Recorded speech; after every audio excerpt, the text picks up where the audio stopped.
ውድ ቤተሰቦቼ ተመልሼ መጥቻለሁ። ተመልሼ ስመጣ እንግዲህ ይሄንን ታሪክ የአብርሽ ታሪክ ነው ማለት ነው። አብርሽ ባበላበት፣ ባጠጣበት፣ በገበዘበት፣ የታባቱ ባለበሰበት፣ ዛሬ ግን ይሄ የሚዲያ አህያው ማለት ነው ጠግቦ ማለት ነው እንግዲህ ቦርጩ ለመቀነስ ጂም ገብቶልኛል ማለት ነው። በዚሁ አጋጣሚ ማለት ነው እያንዳንዳችሁ ማለት ነው አብርሽ የሰራው ነገር ካልሰራችሁ ሩታ የሰራችሁ ቪዲዮ ካልሰራችሁ አይሆንላችሁም አይደል? አንተና ውሽሚቷ ማለት ነው የተመታህ። አሰላሙ አለይኩም ወራህመቱላሂ ወበረካቱ። ውድ ቤተሰቦቼ ሰላም ሰላም ብያለሁ። በያላችሁበት ሰላማችሁ በዝዝት ተረፍረፍ ይበልልኝ።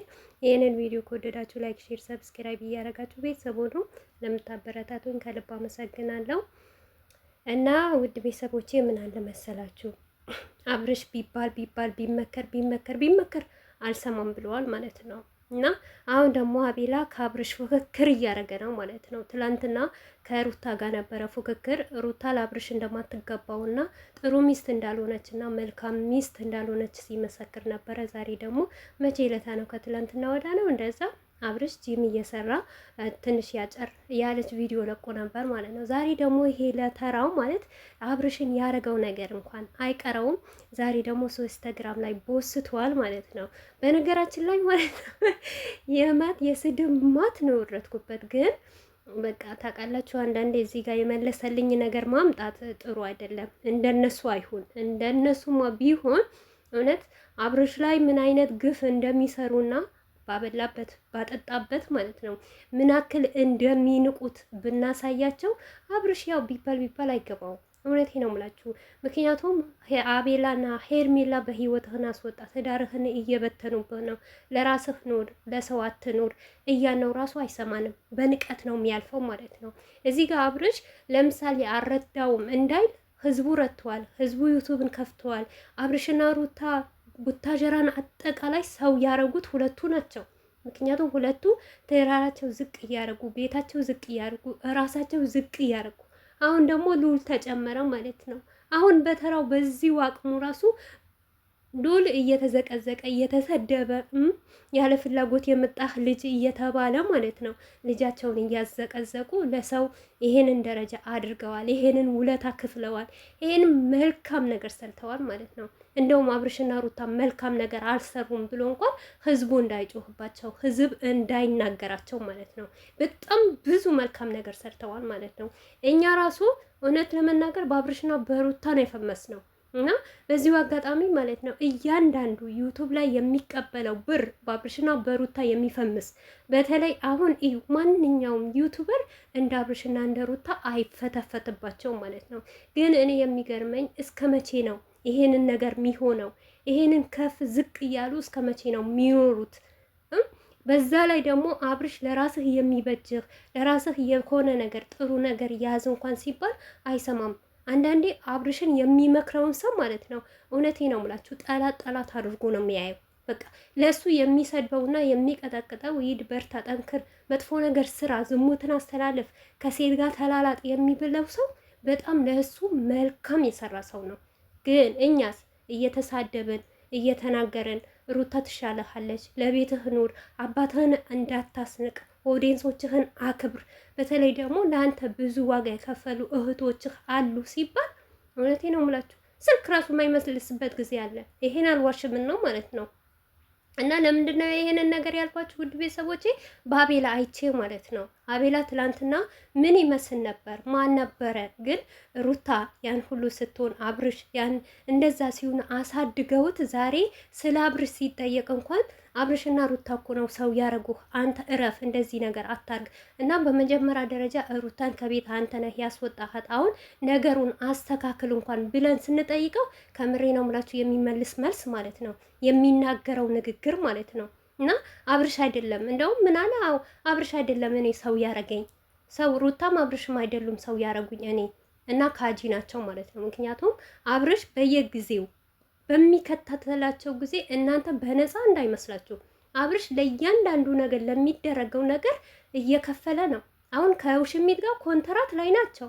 አብርሽ 500 ኬስ አይገባ ሄርሜላ ደግሞ 100 ኬስ አይገባ ታያላችሁ። አይቆምም ይሄ ስራ ማለት ነው።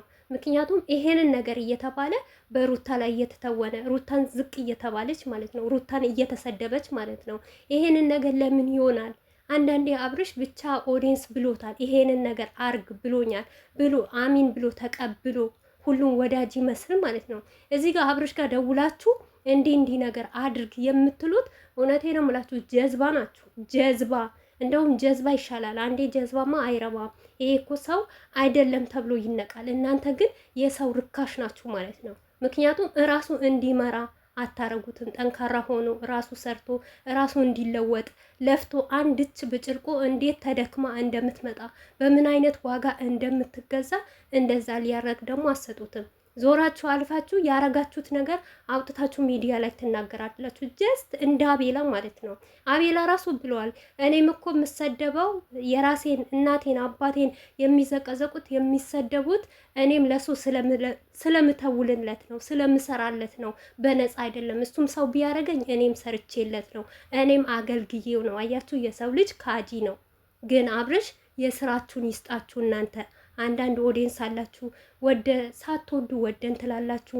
ፍላጎት ሳይኖራችሁ የሰው ልጅ ትሰጡና የሰው ልጅ ዝቅ የምታረጉ ብዙዋችሁ አላችሁ ማለት ነው። አብርሽ በህይወት ውስጥ ማንኛውም ነገር ረፍቶ ጥሮ ቪዲዮ ይስራ እንጂ የተለያየ በተለይ ደግሞ እኔ አልዋሽም፣ ትዳር ሲይዝ እንኳን የቤት ቁሳቁስ ያማላችሁ የመዳም ቅመም ናት ማለት ነው። እና የቤት ቁሳቁስ እንኳን በላባቸው አንድ ቢገዙት በሰው ላይ እንደዚህ አይጫወቱም ነበር። እነሱም ላይ ደግሞ እኛ አንጫወትባቸውም ነበር። በአሁኑ ሰዓት ለምን አብርሽ ጥቁር ቲሸርት ለበሰው ነው የምንለው? ሩታ ለምን እንደዚህ ለበሰች? ሩታ ለምን ጎረሰች? ገባችኋ? አሁን ደግሞ ሩታ ለልጁ አልጋ የለውም፣ ልብስ የለውም፣ የተለያየ ነገር የለውም። ሉል ራሱ የ3 ወር ልጅ አይመስልም። ብዙ ነገር ነው የምታወሩት፣ ብዙ ነገር ነው የሚባለው። ይሄንን ነገር እንዲባሉ ያረጉ በራሳቸው በእጃቸው ማለት ነው። እነሱ ቢከበሩ አቤላም ሆነ ብሩኬም ሆነ እቺ ውሽሚትም ሆነ በህይወታቸው ባያስገቡ ሁለት ሆነው አንድ ቀን በአብርሽ ቤት አንድ ቀን በሩታ ቤት ቪዲዮ እየሰሩ እየተቀያየሩ ቢመጡ ማንም አይነካቸውም፣ ያከብራቸዋል። ሰው እንወዳቸው ነበር። አሁን የራሱን ቤት የደከመበት ከዚህ በፊት ያለቀሰበት ዩቱብ ትቶ ለሰው ነው ቪዲዮ የሚሰራው፣ ለሰው ነው ሼር የሚያደርገው። ለምን ከዚህ ሁሉ አብርሽና ሩታ ለምን ቡን ላይ ያፈሉ? ማንም አሁን አቤላ ከነሱ ይበላል ከነሱ ይጠጣል።